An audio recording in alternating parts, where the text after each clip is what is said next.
says it.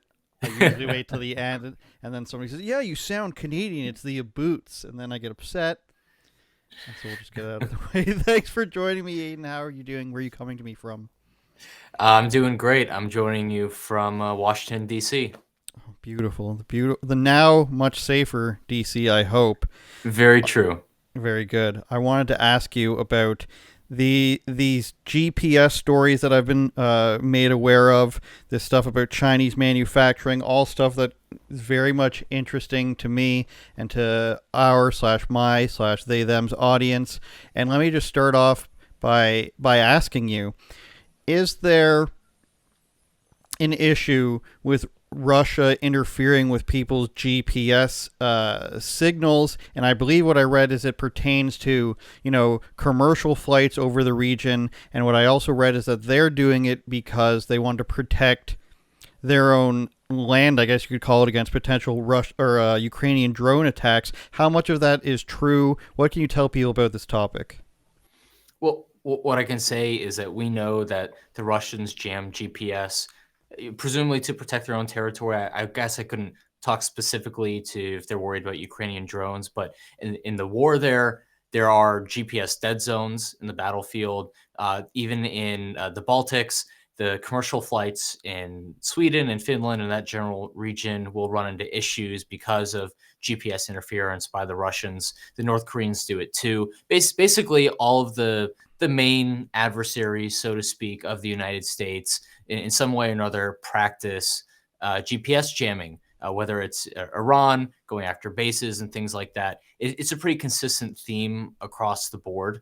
Um, in the report that we wrote and published recently, we basically outline all the different ways that China, Russia, Iran, and North Korea have built a layer of redundancy to GPS because they know that the United States and a lot of our Western allies are kind of uniquely vulnerable right now. We rely a lot on the satellite signals, satellite GPS, but in their own countries, they've been using some older technologies, some Cold War era technologies, and then newer terrestrial technologies to make sure that they're not vulnerable to the same kind of attacks that we are. And so what we've been talking about basically is building a GPS backup here in the United States at home, and presumably at some point it would expand across the Western world as well, to make sure that if for whatever reason there's a freak solar storm or an attack on our satellites or an EMP,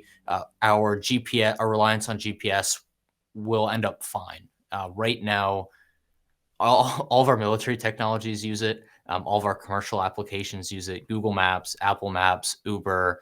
I mean, if our GPS system was taken down in any particular way, it would be devastating across the board. What can the U.S. agencies do to protect against this? Is there some sort of technology that they should shift, like, parallel to, or come up with something new? Is there something that the Space Force is involved in? Because I know a lot of the reason that was, brought about under the first administration was to get ahead of some of the stuff that China was doing. What can anybody can anything be done or shifted towards in order to stop such a threat? Yeah, absolutely. Actually, the Federal Communications Commission under Chairman Brendan Carr has been working towards solving this issue. They have a notice of proposed rulemaking and a couple other areas that they're looking into building out a GPS backup. Like I said, there are some older technologies that could feasibly be a backup in some way or another. But what we really been pushing for is actually a newer terrestrial version that we can put on top of our current cell tower infrastructure. The main debate there is it's just the technicalities of the engineering and figuring out which product is the best, which product reduces or has the least interference with existing technologies, and basically which is the most viable and economical over the long run. We're pretty confident that the Federal Communications Commission is going in the right direction. I mean, even Senator Cruz has talked about needing a GPS backup. This is a very live issue in DC. A lot of our work has been focused on rooting out the Chinese interests actually in this issue. As you would expect, there are a lot of Chinese companies that are members in trade associations in Washington, D.C., that actually actively lobby the federal government and agencies to do or not do certain things, make certain decisions. And there's a whole section in our report where we just outline all these conflicts of interests in associations like this group called the Z Wave Alliance. And they have as one of their members, one of their major members, a company called the ZTE Corporation. And this company, the ZTE Corporation, is actually on a list of the on the FCC's website of a covered entity, which is a company that poses a national security threat. And this association with this company as a member is actively going to the FCC and saying not to adopt terrestrial backup technologies for our GPS system, which is a pretty blatant conflict of interest there. Mm-hmm. And something I would ask you based on that, and something I think a lot of people would like to know, is what does that sort of influence look like in a city like DC? Is that just, people going to private meetings with some of these companies or some of these people that are from China that are trying to influence them? Is it all behind closed doors? Or are you able to see, I assume it's not illegal for somebody to have a conversation. Do they just walk up to these people in plain sight and say, "This is what I want to do. I don't want you to change or affect these vulnerabilities that are already in place"? What does that sort of thing look like for, I'll just say that it's probably along the verge of spying, quote unquote, Your Honor, conjecture, hearsay. But what does that look like in 2025 to a regular person?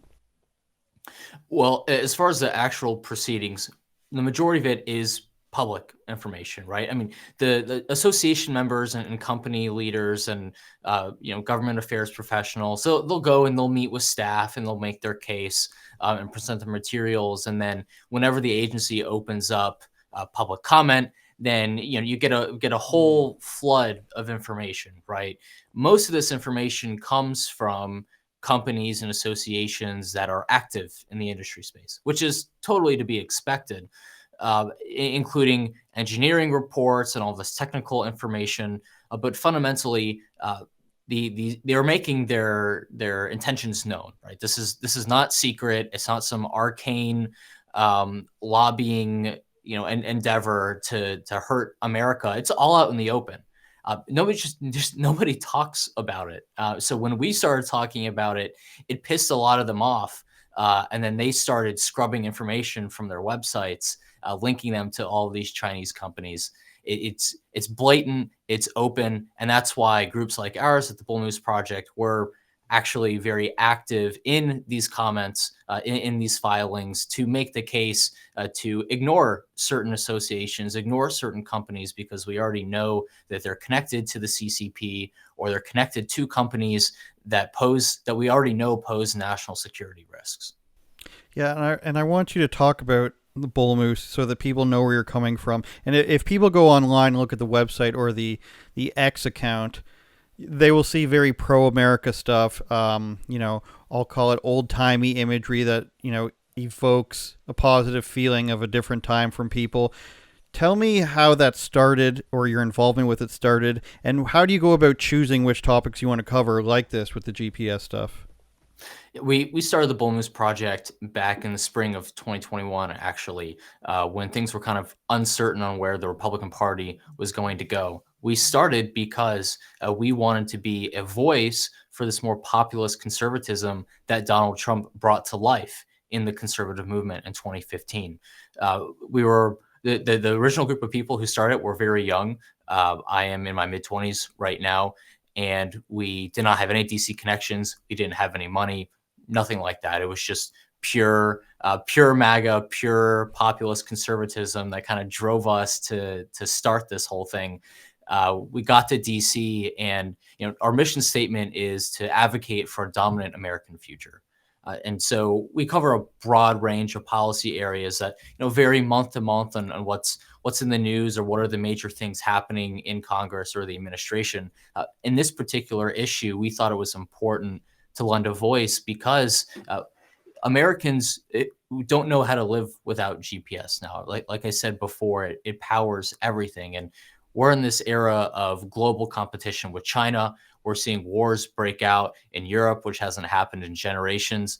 I mean, it is very, very important on both an economic and a military level, national security level, that we're prepared to meet the challenges of the future. And having this backup is part of that. And what we don't want is we don't want CCP companies to artificially delay this progress to serve their own interests. How do you get people your age and men and women younger than you to care about these issues? Because I do see an increased fervor, I'll call it, amongst the 20 somethings in this sort of things. They're not putting up with certain things anymore. They're not staying silent about certain government programs anymore, or government positions, really. How do you or your team go about, maybe you just bring it up in a conversation? How would you convince somebody who's around your age or younger to care about something like this? Well, I'll tell you that younger people our age reach out basically every day asking how they can get involved. And we don't have local chapters or anything of the sort, and so we don't directly engage them. But I think younger Americans, especially younger conservatives, are kind of sick and tired of feeling like we're behind the eight ball on the world stage and at home. They feel like the same kind of sentiment that drove Donald Trump to victory in 2016 and in 2024, where America has just kind of stagnated. That they're tired of that. They want to actually have a positive vision for the future. And so when you look on our social media and you see these old time images, we mix it up with some of the early 20th century when America was really booming, and we include also modern technologies. We include, I think, just the other day, a photo of some of our stealth bombers flying past the Washington Monument. This is it's more aspirational. It's civilizational. People want to feel like they're part of a big project. And so we go to younger conservatives, especially on college campuses, and we talk about policy, and we talk about how to make America great again. But fundamentally, we're pulling them into this broader project to rebuild America for themselves and for their future families as well. Particularly younger women, how do you feel they've responded to this type of outreach? Because from what I've seen, younger conservative women are really positive about, making things a bit simpler. And I don't mean this in any sort of way that somebody will clip this and twist it into, but I mean, like, they're pretty pro family. They're pretty pro, America. They're pretty pro, just moving forward as a country and getting everybody on the same page. Have you noticed any sort of shift in the way, young conservative women are coming out to these things and expressing themselves on these ideas? Or has that been, remained generally the same since the election since 2020? Because I know in the last election, Trump increased his standing with pretty much every major group, and that included young women. I would say it's probably generally the same. But what I can say is that younger people in general, younger men, younger women, they want to have a secure future, right? And Mm-hmm. something that Blake Masters was saying when he ran for Senate a few years ago is we want people to have the option to raise a family on a single income if they should so choose, right? We don't want people to feel obligated to practice a family model that really isn't in everyone's best interest, right? Many people, the husband goes to work, the wife goes to work, their kids are with a babysitter all day, or they're in pre-K all day, and they don't actually spend time with their kids. Many people don't want that. Many younger women don't want that. Many younger men don't want that. And for us, it's really about creating a domestic environment at home where you don't have to do that if you don't want to. Have you faced any backlash since you've been involved with these organizations, especially in D.C.? I'd have to imagine, you're very close to where all the journalists and all the writers and all the White House press pool is. Has there been any criticisms of the topics you've chosen to pioneer, or is it like this GPS one, not something that somebody really approaches and knows how to argue with? I mean, there's always pushback on this report in particular. We had pushback from some of the associations that we had talked about, including one association who whose president lives in England and who 3/4 of whom the board member are not American, trying to claim that we are not America first, which falls really flat on its face for anybody who's familiar with the Bull Moose Project. But fundamentally, I do think, and you can argue whether or not this is a good thing or a bad thing, but I do think DC realizes that MAGA's in charge, and you have to speak it. You have to learn what that actually means in order to get things done. So for even for people who don't like the Bull Moose Project, don't like me and what we work on, there's not a whole lot of direct talk, although I do hear things. That's very interesting that you say they need to learn to speak it and they know that who's in charge now. So that to me is sort of like they know that they're going to have to be able to a degree get along with a lot of the people there if they want to make any progress. Is that from the side of the media or the side from politicians or from everybody, do you think? I think everybody's figuring it out, and that's also, I would say, one of the challenges of President Trump's movement is figuring out, what does MAGA mean, what do the cues mean, and really finding or pointing out the people who try to manipulate it, right, for their own personal benefit. Like I said, we've had criticism on this issue from people that are not American that try to say that this particular policy that we're pushing is not America first. That does not really make sense. And there are plenty of other examples like it, but fundamentally, they have to work within this new dichotomy in DC. And I think we've been seeing a lot of progress. With one of the things I thought of when I was going through the Bull Moose documentations and their press on the website was I was thinking with the end of USAID, and I believe their office was just recently closed permanently, and the programs along with it.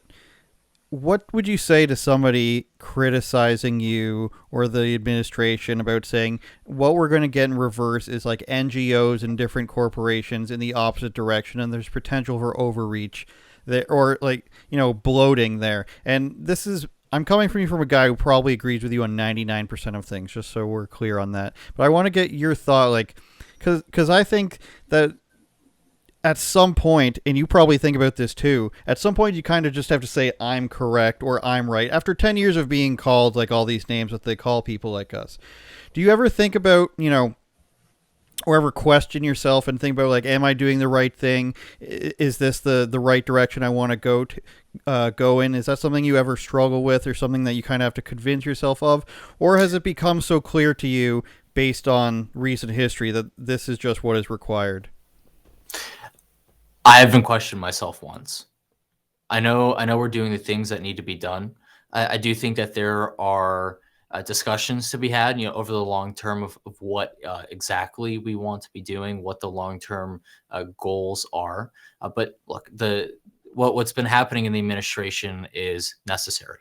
It's necessary for a couple different reasons, but fundamentally, I think this project is about refocusing the government on projects that can actually carry out, that it can actually deliver on for the American people. And so you have to cut a lot of waste. You have to cut a lot of abuse. That's not to say that we should never build things. In fact, I do think we should be building institutions, but we should be promoting a government agenda that is proactive, that actually has the capacity to accomplish things. There's a couple ways to do that, but fundamentally, I think what MAGA wants is they don't want a government that is massive, right? I think the principles of having a smaller government are still there for the majority of people. The argument is really, how do we make the government effective and efficient? Yeah, I would agree. And I wanted to ask you as well, who has reached out to you, and what type of support have you received from people in the MAGA movement? Have you been able to connect, officially or unofficially, with any of the congressmen and women in Washington? Have any, media members or people from different organizations reached out and been like, what, let's work on this together? Tell me how that's been going for you. Yeah, we've had a lot of support in DC. There is a very strong and growing contingent of MAGA in Congress, which we're very pleased to see.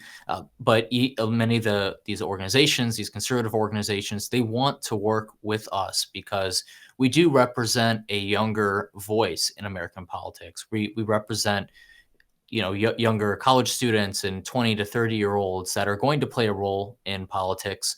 They're going to staff the government for the next 20, 30, 40 years. And we've been able to find a unique place for ourselves in Washington. We've been able to add a younger, more aggressive voice that's not afraid, to call balls and strikes. And I think we've had a great reception so far. Something I wrote down that I wanted to ask you was about the Chinese-made equipment and the supply chains around that. Can you be more specific about that? Is this in relation to the technology around the GPS, or is that something separate? I think it's slightly a separate issue, but I mean the FCC has kind of been tackling a couple different things at once, which is fundamentally we keep discovering Chinese or unauthorized Chinese equipment in a lot of our telecommunications devices. That's good. What kind Yeah, of devices? well, I I don't know if they publicly said. My guess would be listening equipment of some kind. Mm. Brendan Carr, the chairman of the Federal Communications Commission, is rooting out this on the national level. Like the covered list, which is something that they've been working on, which covers ZTE, one of the corporations that have been advocating against this 5G backup. Um, Hmm. that covered list places more restrictions on these companies, and I don't believe it allows them to bring products inside the United States because we don't trust the equipment that's being manufactured overseas. So rest assured, Brendan Carr is working to solve this problem. He's actually been making tremendous progress so far. In your opinion, do you think we would be better off just having, almost nothing? I'm just going to assume that there's got to be some things that we have to trade with China that we don't have. But are you of the opinion that we should probably cut off most things? Is there certain things that you know of that we do need to trade with China about? Because after COVID, and it became clear that they control most of the pharmaceuticals, and they're right next to Taiwan, and now the government's trying to shift away, making all the chips there. I think it's up to about 12% or something like that in the U.S. Is there something that you think that we need from China? Or are you personally, your personal opinion, do you think that it's time we cut off a lot of the ties? I mean, look, I personally, I think we need to decouple as much as possible from China. There is a pretty big debate right now on how long that might take. Um, Theoretically, the administration could try and cut everything off tomorrow, and that probably wouldn't be very good in the short term. I think what the administration has been doing to bring back investments to the United States, uh, encourage companies to open up more facilities here. I think we've been on a pretty steady pace to start decoupling our industries. TSMC, they're opening up fabs in Arizona. They're starting to bring more of their advanced chips back into the U.S. for production. So we are making progress. I do think that is the ultimate goal that we need to pursue, um, but it's not going to happen tomorrow. So can you please outline what are your immediate goals for this? You mentioned wanting to cut off the certain companies that you believe are, trying to do the opposite of what you're trying to Mhm. do. What's the, let's say, 3 to 6 months? What are you hoping happens next with Well, your involvement in it? Sorry, go ahead. now, with this backup, basically what we need is for the Federal Communications Commission to proceed with their proposed rulemaking. It is the role of this agency to test the technologies and the engineering. There, like I mentioned before, there's a lot of debate between these companies on the specifics of the technology and whether it's beneficial or not. That's something that the FCC, once it moves forward, will be able to do. They do field tests to determine whether or not this rule is worth moving forward with. And that's what we want. We want the FCC to move forward. We want them to test this technology. We're confident that it will be a really good way to develop a GPS backup in this country because this specific technology that they're looking at, we can actually build it out without any kind of government involvement. No government subsidies. It can be done completely through the private sector because they're basically just adding additional pieces of equipment to our cell towers. Hmm. So it kind of with the general 5G rollout across the country, that's what we build on top of. doesn't need government investment, which I know some conservatives are concerned about. So if they move forward and they test this technology and they're happy with it, then that will be a huge step forward. Well, I think it's a good idea. I think, I've spoken to a lot of people in the defense industry over the last year, I'll say, and they have made a lot of strides with this administration in advancing and bringing certain sectors up to speed. And in particular, one person I spoke to focused on, defensive capabilities of the United States. And that's something that's been, largely ignored, he said, under Biden and under the Democrats. So I think it's important to look at things like this and to actually do something about it while the power of the government is still there. And Aiden, I'm out of mostly serious questions for you. Is Jimmy Kimmel funny enough to stay on the air? You're Italian, he's Italian. Is there a conflict there? Do you have a favorite late night host? He is not funny enough. Correct. And I've got to say, I think we should maybe cancel all the late night programs. None of them are funny. It's correct. None of them have really made me laugh in a serious, actual wanting to watch them manner, I think, in probably a decade. I think Conan O'Brien was the last one I found funny before, he went on TBS. That's another issue. How do you feel about Saturday Night Live? Should that be taken off? Probably. I've got to be honest. I don't watch it, so I don't know what what they find funny anymore. It's probably not the same as what I would think. What does Aiden Buzzetti watch? What are his go-to shows? I know you had Women in the Room. Is there some Married at First Sight going on? Is there any other TLC general shows, some slop, we'll call it, anything like that? Oh, that's a tough one. All right, this is gonna sound terrible, but I've been watching the Theodore Roosevelt miniseries, which is like kind of embarrassingly on brand. Yeah, outside of that, I watched a slop show called it was like called The Frontier or something, and they took a bunch of like couple families and they made them reenact life on the frontier and like fix a log cabin and grow food and stuff. That's actually like really funny. It's a really good show. I don't think that's as embarrassing as it could be. Like, you could have just been like, the latest season of Naked and Afraid came out. They're nakeder, they're more afraid. I think that's how they marketed the last one. I think it was like, they're more naked and they're more afraid on Naked and Afraid this year. So thank you for divulging that, even humanizing yourself. It's hard for me to keep the seriousness within me for the entire duration of the podcast. But is there anything else you wanted to mention about the stuff that you guys are working on? I would say if you want to stay updated on the issues that we're talking about, you can go to bullmooseproject.org, or you can go to our X account, which posts really, really good aesthetics at bullmoose, PROJ, bullmoose proj. All right.